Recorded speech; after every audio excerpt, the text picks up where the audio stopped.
Hi, good morning, and welcome to another episode of Ask Elly, intuitive answers and your questions answered. My name is Elly Molina, and thank you for being on the call today. For those of you who don't know me, I'm a former educator, an author, I'm a psychic, and an intuitive consultant. And today on Ask Elly, I'm going to be answering your submitted questions. And one of our questions today will be about dreams and interpreting dreams. And then we're going to work and move straight on into psychotronics, which is the ability to use our mind to manipulate energy and do amazing things, which I will talk about in detail in a few minutes. And from there, we're going to talk about dimensionality and what it takes to reach a higher states of consciousness and where we're going and in the world in terms of a state of affairs. And so that's going to be today's agenda. And so with that, let's get going. So my first question for today's podcast is from somebody out of New York. Her initials are CR. And we're talking about a dream here. And I have the following question for you, Elly. I would love to hear your interpretation of the following dream I recently had. I dreamt that I was on a cruise ship with my family and that the ship was going to stop home in New York City soon. The cruise was encouraging people to stay on board and continue the trip for free. Everything on the ship was okay at the time, but I became aware that they were going to do experimentations on the passengers after it set sail again. That's after the New York City stop. The experimentation was going to be an emotional manipulation and had something to do with pretending to find treatment for a virus. I told my family about it and had them help me convince as many passengers to leave the ship when we had the opportunity. There was one little dirty child on the ship who I knew of that did not want to depart and went to hide. I decided to not spend time looking for her and to instead to get help as many people off the boat as possible. At the end of my dream, half the passengers on the ship were getting off via a white bridge. I was at the end of the line on the bridge, making sure everyone got off. And then I felt there was also one person behind me, but I did not turn around to see who it was. I felt satisfied about the number of people getting off and knew that the number of people who stayed behind would eventually be okay. They would have every opportunity to get off the ship later, but they were going to be in for some rough times. CRNYC. So thank you so much for sharing this, CR. I believe that the dreamer is always the best person to interpret the dream. Only based on what I know about dream interpretation, I am going to tell you that everything around this dream it's personal, of course, because you're the dreamer, but at the same time, it is highly prophetic. And it's prophetic for a number of reasons. We're going to start first with the most simple things.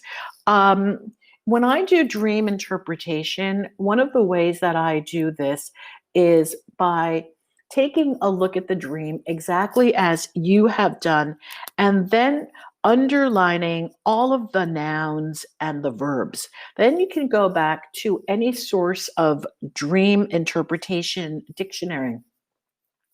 For example, you can go into dream moods, or you can, look online, but you want to really pull out the nouns first and really take nouns or names of person, places, objects, and things. And then you want to get a really good look at what these are first. So in terms of some of your major objects, one of the things that obviously stands out is the cruise ship. And so a cruise ship in dream interpretation has a variety of symbols. First of all, the ship itself is travel, it's movement, it's going from one place to another. The fact that it is a cruise ship means that you will go with ease. You're basically cruising along. Now, in this dream, as I'm seeing this dream as being very highly prophetic, and so In this particular dream, as you're cruising along, it is symbolic not necessarily of you personally cruising along, but the state of affairs of the world. The collective consciousness is cruising along. And then the cruise crew is encouraging the passengers to continue the trip for free. Okay, so they're going to get something for nothing. There's going to be there is a lure. So again, this is a form of manipulation in this dream that they want to do experimentation on the passengers. And so they're luring them. So the agenda is hidden. Now, the experimentation is emotional manipulation, and it has something to do with pretending to find treatment for a virus. Well, it's not hidden news that currently there is a very, very large agenda happening in our current realm of emotional manipulation going on. And so one needs to step back. Well, one doesn't need to do anything, but as the observer of the dream, as you're cruising along and your life is good, you're stepping back and you're noticing the highly emotional manipulation of people through the coronavirus, through the virus. And so, yes, we're going to find a treatment, but at the same time where we're going to find a treatment, we're going to experiment on you. And now you're telling a lot of people to leave this ship, get off this ship, get off of this moving vehicle, get off of here. And then there's one dirty little child on the ship. Now that can be very, very representational of many things. So dirty little child is someone that as an adult obviously could have very infantile behavior, emotionally immature behavior. And the fact that the child is dirty is significant, that it's symbolic that the child is operating from an unclean, undesirable state. This is not just a little dirty child who doesn't want to get off. This is a little dirt. This is a person who is emotionally immature and operates with unsavory methods. So this person doesn't want to get off the ship. It wants to stay.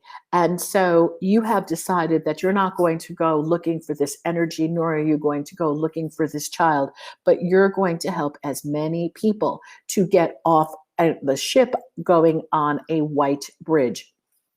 Now, in the teachings that many of us have done, we use the analogy of the bridge. We're bridging dimensions right now. We're bridging from a very low, third dimensional, ego-based, centered third dimensionality, and we're bridging the gap into the higher dimensionalities.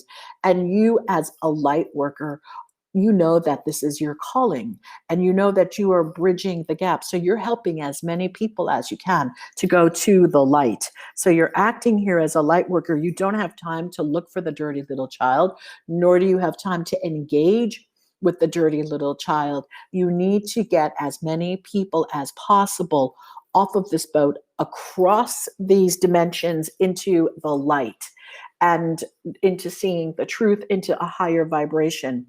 And this is an amazing dream in terms of being able to predict what is going on currently in the world, depending again on your political affiliations and belief system, but that you are working your darnest to be a light worker and to bridge the gap so that people will not be manipulating others through energy, manipulating others through their consciousness. So where you're going on this is to really be the light worker to bridge the gap.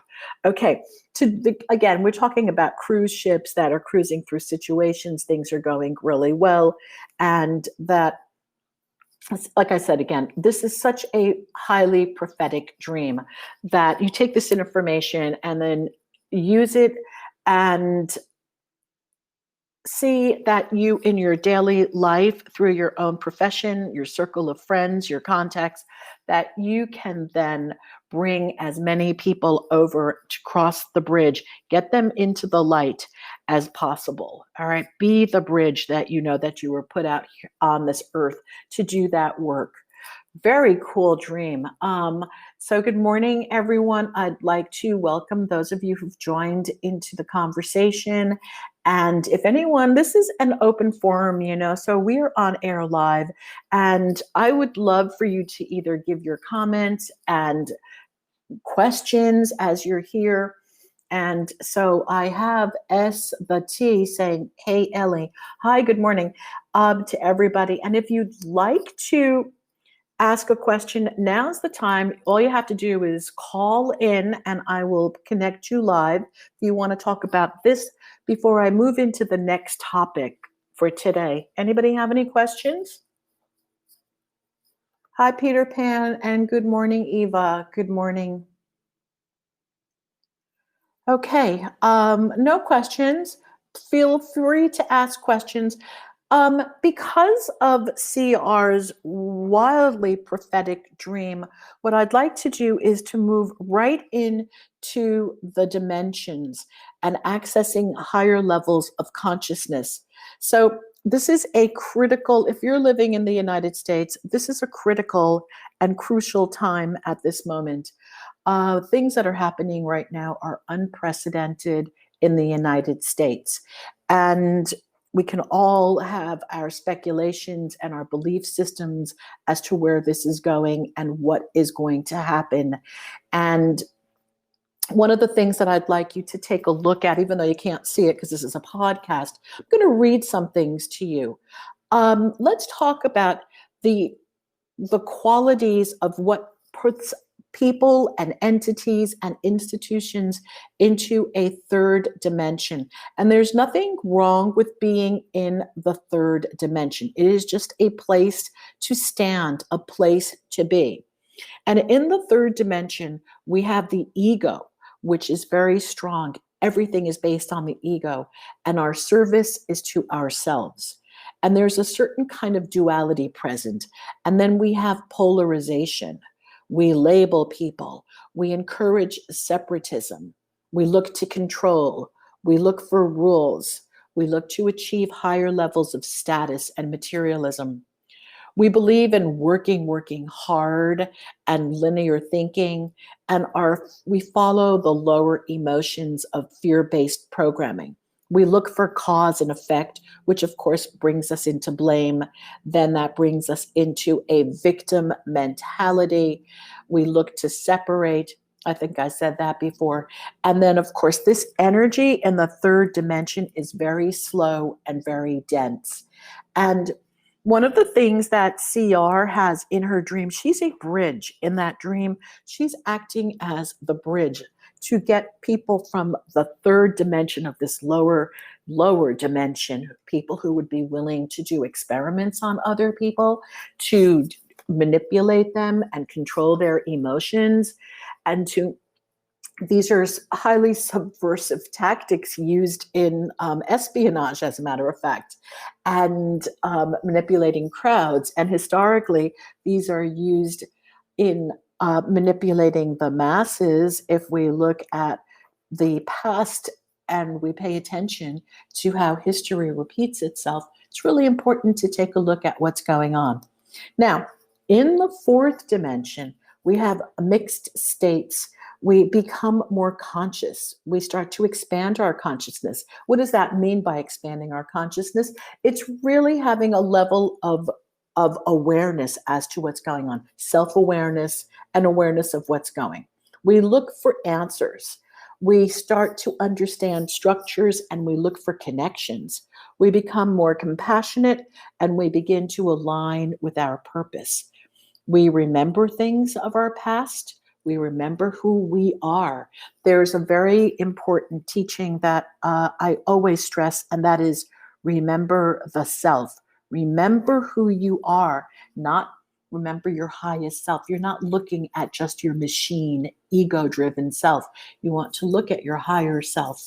And then, of course, synchronicities and being flexible, maneuvering in the reality that we have, and we can start to manifest much faster, and we're more connected with other people because we realize that we are all part of a collective whole. We're cells functioning together in a whole. We're not separate entities, even though we'd love to think we are. We are part of a collective consciousness. Now, in the higher states of emerging into a fifth dimension, this is where we begin to go into unity consciousness. This is when individuals can actually recognize, you know what, I am not separate from that person. That person is, hey, that person is me. We are all connected, and we start to align with the divine. We step into a heart-centered living so that we live from the heart. We live from truly being able to connect with our heart brain. We are of service to others. We are purpose-based. We are connected. We vibrate at much higher frequencies because of our genuine authenticity. Our senses are activated, and not just the five senses, but we are activated into our other senses, which we will start talking about in a few minutes. And then we start to go into the state of flow. Now, when we're in the flow state, this is where we say, oh yeah, we get all the green lights and everything is go, go, go. In terms of everything, we're so lucky, things are aligning for us. Actually, we're just in flow, meaning that we are working on a higher vibration and that we are in alignment with the things that are there for us. We don't have no blocks over here that prevent us or step in as obstacles when we're in flow. Abundance comes easily because we realize that the universe is abundant, and that is not just about running out and making the dollar. It's of service to others, because as you all know, that when we're following our passions, money comes if that's something that you want to have in your life, because it's just an energy. And so there is plenty, ample abundance. We are the source. We source information. We get our information from source, and we tap into the divine, and then we share unconditionally. We don't hold back. And when I say sharing unconditionally, it's not about it's that energy. Yes, thanks. I'm getting my own thoughts together over here. It's that energy of looking to be in partnership with other people, as opposed to believing that everything is competitive. So, oh, those are my competitors. That is a third dimension, to view other people as competition. How can one view other people as competition when we're all part of the whole and we're all connected? So we have an unconditional sharing. We work in collaboration. We work in partnership. And then we are guided and supported, and we co-create. We co-create with others, and we co-create with the universe. Things become effortless. They become light. We travel and live through ease, and we have universal knowledge so that we share. We tap into source. Things become available for us. And this is just a tip of what it would look like to wake up and to move through the dimensions, from the third heavy, dense dimension into the fourth lighter dimension, ultimately into the fifth dimension. We have a very, very big way to go. And at this moment in time, right now, I would love to open up this conversation for some discussion if anyone is interested. And I'm right here. So if there's anybody that would like to contribute or say something, please either call in or type in your questions if you'd like to, and I will be able to read them to the others on the call. Okay. Eva asks, do you know when we are entering the fifth dimension? Okay, great question, Eva. So entering the fifth dimension is not going to be a collective consciousness event. And what that means is that not everybody, just as in CR's dream, not everybody is going across this bridge. So in order to grow, so when we say we, when are we going to enter the fifth dimension? That will depend largely on the individual. So there are going to be ways, and I do not know how this is going to happen, but there are going to be ways that people will be able, just as in her dream, to leave that cruise ship that's cruising along over here. Everybody's going with the flow. And in this third dimensionality of being separate, um, divisive, looking for material, just solely looking for material gain, being of service to oneself, only looking out for themselves, being victim and blaming, oh, because of this, is that's why we have that. That's a victim mentality. And so there are going to be many, many people, Eva, who remain in this state. And those who are going into the fifth dimension are going to be those, I don't want to say the word light workers, only those people who have awakened enough so that they can head into higher levels of consciousness. Next question is, do you think that some people have already entered the fifth dimension? There's a couple of things about that. So my answer to that is not really, because according to some of the research, being in the fifth dimension is not having a body, a physical body. And so that's, again, another form of fifth dimensionality. So in my world, being in the fifth dimension doesn't have a body. So as long as we have a body with us in this realm, I do not believe that we can get into fifth dimension. We can, however, during our lifetime, because we're in a body, we will be able to live in a fourth dimensional reality and have access to the fifth in terms of the way of our thinking, being able to connect to one another, being able to vibrate from a very high frequency, to be able to share unconditionally in partnership, to co-create with the universe, all of these things. However, ultimately, the lighter energies of the fifth dimensions require that there is no physical mass-to-mass body. It's just a whole other animal. Only, again, this is my personal interpretation and some of the teachings that I follow. And for a lot of people, you know what, if we believe that we can get to the fifth dimension as a human in this body, well, then let's go for it, okay? And let's go. Let's eat properly. Let's become planetarians, that we care. And I'll talk a little bit about that in a second. Let's become planetarians so that our focus is not just on us as individuals, but on helping to heal the planet, so that we go as many people as we possibly can to the lighter, happier, higher frequencies where we live our life purpose-based. So, hi, Peter Pan. Good morning. Peter Pan has a question for us. Will you please talk more about the virus and how it is not what it seems, and how we can collectively make the shift out of fear and mass hysteria?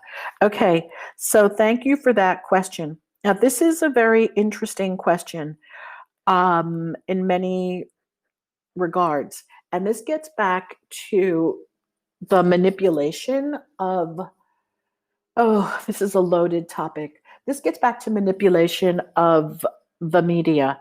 And so if you have my best suggestion for this, Peter Pan, is to get yourself into contact with hospital workers.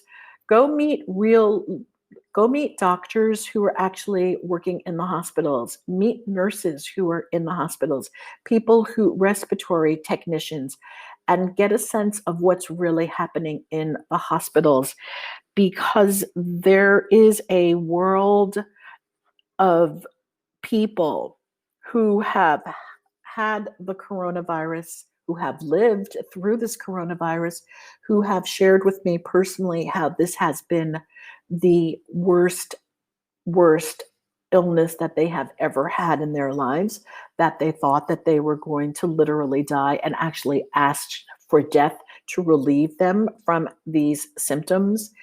After their recovery stage, many of the people that I have personally spoken to no longer have any sense of smell. And imagine going through life in your early 30s, mid 30s. These people were they had no other symptoms. They were healthy. They were not running programs of being overweight and sick and having all of these other secondary illnesses. These were healthy people who just caught this virus. And so, because of what I have seen personally, I think it becomes really important that, yes, we shift out of fear, and at the same time that we pay attention to what is actually happening out there. And that um, we pay attention to a lot of the media, and we pay attention to both sides of the media, and we pay a lot of attention to some of the posts that and the algorithms. Really important to watch would be, of course, the social dilemma. A social dilemma, that is a very important documentary to watch, and yet at the same time, be wary of the posts that you see. You've got to do your research in terms of who's posting, where they come from. A lot of these accounts are trolls, and that's documented. These accounts are trolls on both sides, and we've got to so taking better care of ourselves emotionally and physically. Good movie, thank you. And we've got to take care of ourselves first and foremost, which is not just part of the 3D, but to get ourselves into a space where then we can move away from fear and move into higher vibrations.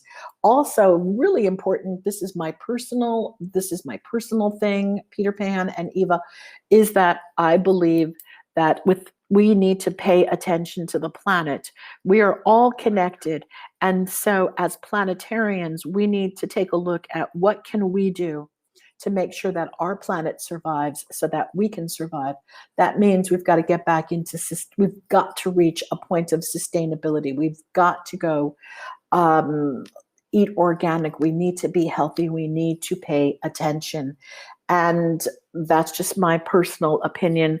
And I just want to share this. I'm not saying that I advocate becoming a fruitarian, someone who only eats fruit, but I do a lot of readings during the day. On average, I can run between 5 to 7 psychic readings a day. And that during the time I have read for people who only and solely eat fruit, their energy is on another level. And what that means is if they actually knew the secrets of manifesting, and I don't mean just, okay, I'm going to manifest this, law of attraction. I'm talking about really knowing how to manifest, some of the things I'll be teaching tonight in the Psychotronics course and the workshop. And if they really knew how to direct and manipulate the energy of things around them and had an understanding of that on their energy because of the diet that they are on, they are light beings, they're light workers. It's a whole other energy.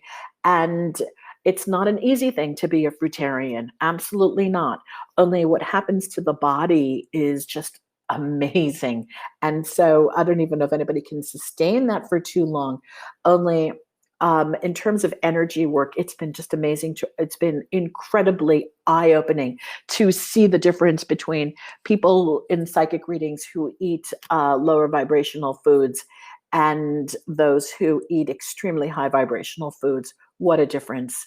That's all I can say about that. If anybody has any questions or comments, I do want to talk a little bit in the last remaining 2 minutes. I'm doing a workshop tonight on psychotronics, which is taking the energy of our body and the energy of the universe and learning how to manipulate that. So it encompasses remote viewing, being able to see without our eyes. It encompasses being telepathic. And also, I'm going to take it a little bit further to the space of using this energy to manipulate objects. And then obviously we have to know that we must use this energy for only good, because this is a very powerful energy. And just like electricity can be used to light up a room and to help us, it can also be used to kill us and the same with water. Water is here to provide us with survival, and yet it can still drown us. And so it's the same with the energy that we have in manipulating. So when I say we manipulate an object or we manipulate even another human being through psychotronic powers, it's got to be done for good and only for good, for the higher self and for the highest interest of all parties. And that goes in terms of helping people with illness to be able to use that to help others heal themselves along the line and to heal your own self. And that energy is powerful. And with that, our show is over for today. And I just want to thank you all for being here. I love when you're here. I enjoy our conversations. And if you're interested, please send me an email and your questions. And I look forward to speaking with you. And tonight I'm running a 90-minute workshop on the powers of psychotronics. So I look forward to seeing some of you there. Take care. Have a blessed week. Remember to vote. It is very, very important. Okay, much love, many blessings. Take care. Thank you all for being here. Bye.